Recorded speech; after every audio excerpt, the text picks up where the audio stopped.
పెద్ద హీరోలతో కూడా చేశారు అంటే పెద్ద హీరోలతో ప్రభాస్ తో కానీ ఇలా వాళ్ళు చేసినప్పుడు వాళ్ళు ఎలా ఉంటారు హీరోస్? అయ్యో వాళ్ళు నిజంగా చిన్న ఇంత కూడా ఇగో ఫీల్ ఉండదు. ప్రభాస్ గారు అయితే ఎవరైనా కూడా డలింగ్ ఏం చేస్తాను డలింగ్ తిన్నావా నా వచ్చాయి అంతే ఉంటారు తప్ప ఆయన నేను చెప్తాను కదా ప్రభాస్ గారు ఈ రోజు అంత స్థాయికి ఎదిగారు అంటే కారణం ఆయన మంచితనం ఆయన ఉండే.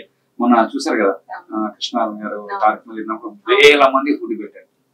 అదే కొంతమంది ఏమనుకుంటారు ఆ 1000 కోట్లు ఉంటే ఇంకా వేసుకుంటే ఇంకా 1000 కోట్లు అయింది అనుకుంటారు. కానీ ప్రభాస్ గారి మంచితనం వల్లనే ఆయన ఆ స్థాయికి ఎదిగారు. ఎట్లా లొకేషన్ లో మేము కూర్చున్నా కూడా ఎంత ఫ్రీ ఎట్లే మనం ఎలా కూర్చున్నా అంత ఫ్రెండ్లీ ఉండేవాళ్ళు ప్రభాస్ గారు. నిజంగా డలింగ్ ఎలా డలింగ్ ఏం చెప్పమా అది ఎప్పుడు చేస్తావు అంత ఫ్రెండ్లీ ఉండేవాళ్ళు. నిజంగా ప్రభాస్ గారు ఈ బిల్లా సినిమా అప్పుడు ఆయన ఈ రేంజ్ లో ఉన్నారు. ఇప్పుడు అసలు ఒక రేంజ్ కి నిజంగా ఎంత హ్యాపీ అనిపిస్తుంది అంటే అమ్మో అంత పెద్ద స్టార్ తోటి ఈ రోజు అప్పుడు మేము బిల్లా సినిమా చేసామా అనుకుంటాం అనమాట. ఎంత బాగా మాట్లాడతారంటే అంత బాగా మాట్లాడతారు. ఎంత అంటే చిన్న పిల్లల మెంటాలిటీ.